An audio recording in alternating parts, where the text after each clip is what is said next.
ये भी 3 ओहम, ये भी 3 ओहम, तीनों क्या होते हैं 3 ओहम के। तो 3 ओहम के अगर तीनों होते R1 R2 R3 तो RP कितना आ जाता, RP इज इक्वल टू 1/3 1/3 1/3।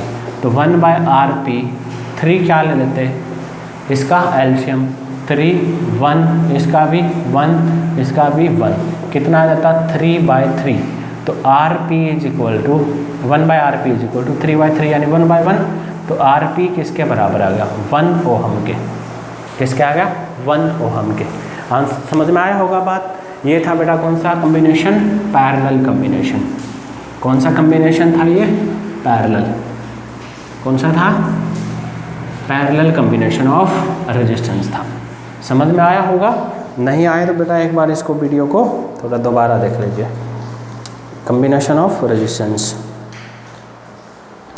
ठीक है, कॉम्बिनेशन ऑफ रेजिस्टेंस। इसके बाद है बेटा heating effect of current and electric power और चैप्टर फिनिश। 2 टॉपिक और रहते हैं हमारे, हीटिंग इफेक्ट ऑफ करंट।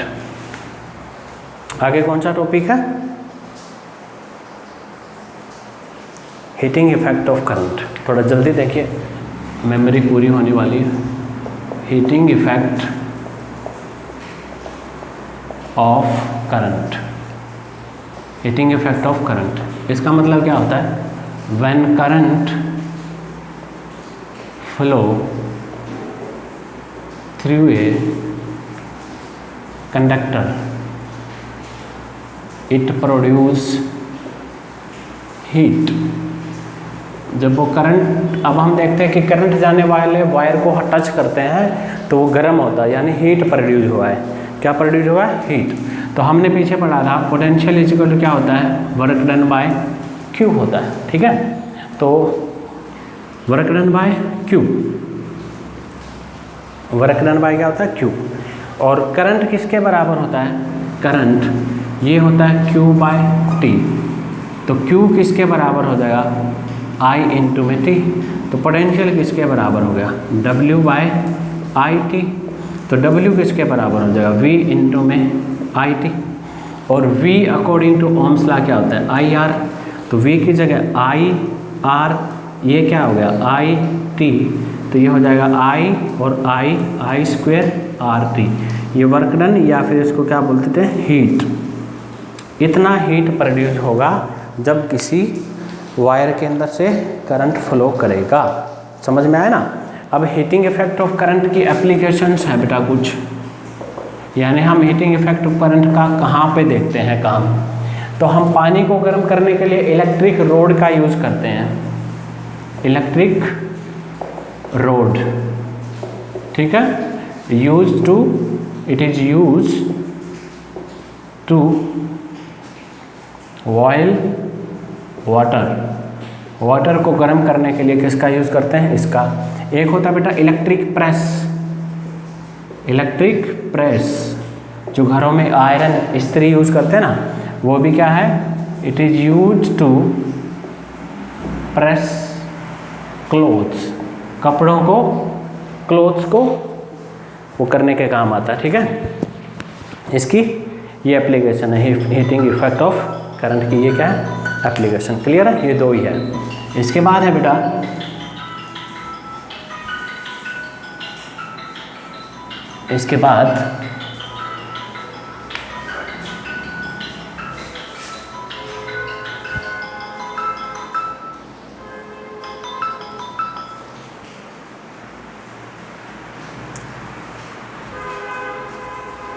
इसके बाद इस यूनिट का लास्ट टॉपिक इलेक्ट्रिक एनर्जी और इलेक्ट्रिक पावर।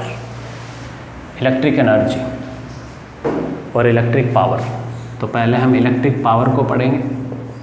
इलेक्ट्रिक पावर किससे लिखते हैं, P से। अब इलेक्ट्रिक पावर क्या होती है, ये होती है अमाउंट ऑफ रेट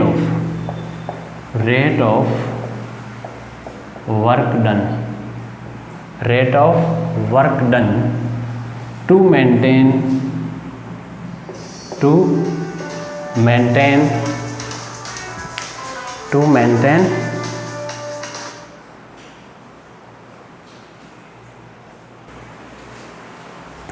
तो इसके बाद है बेटा इलेक्ट्रिक पावर क्या थी, rate of work done to maintain current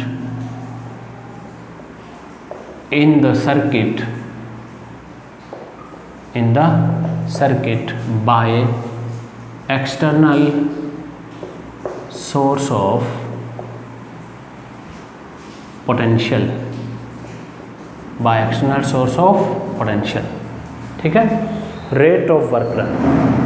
अब पावर इज इक्वल टू क्या होती है, रेट ऑफ वर्क डन का मतलब W/T, ये होती है पावर W/T। अब W का यूनिट क्या होता है, जूल, इसका क्या होता है, सेकंड, तो ये क्या हो जाएगा, जूल पर सेकंड। इस जूल पर सेकंड को क्या बोलते हैं, वाट। तो आप से कोई पूछे, एग्जाम के अंदर पूछे SI यूनिट ऑफ पावर क्या होती है, तो आप लिख दोगे जूल पर सेकंड और वाट। क्लियर, आई बात समझ में।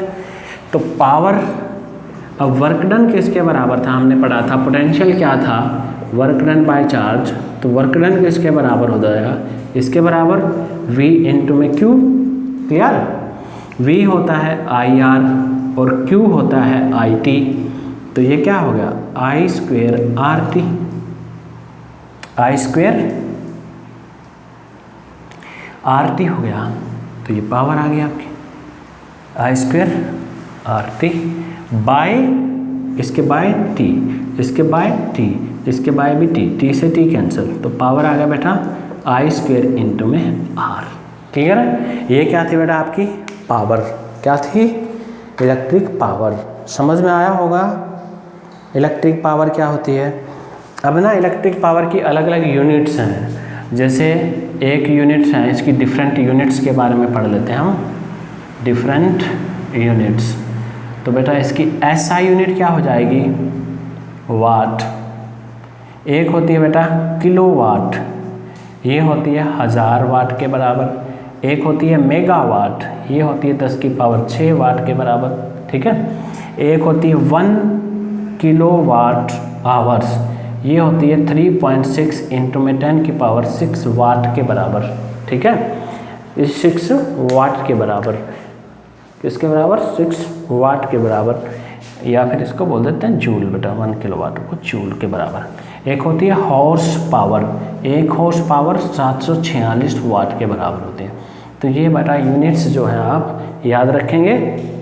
समझ में आया ना बात आपको, ये यूनिट्स हैं जो हम पढ़ते हैं। क्लियर, तो इसी के साथ बेटा हमारा जो पहला चैप्टर था इलेक्ट्रिसिटी वो हमने कंप्लीट कर दिया। इसके बाद वाले लेक्चर के अंदर हम इससे रिलेटेड कुछ न्यूमेरिकल पोर्शन को सोल्व करेंगे, और या फिर मैं PDF डाल दूंगा, आप उस PDF को निकाल के डाउनलोड करके वो न्यूमेरिकल सोल्व करके देखिए। अब वो सोल्व हो जाते हैं तो ठीक है, नहीं तो मैं आपको इसका सलूशन जो है वो भी PDF डाल दूंगा, उसमें से देखिए।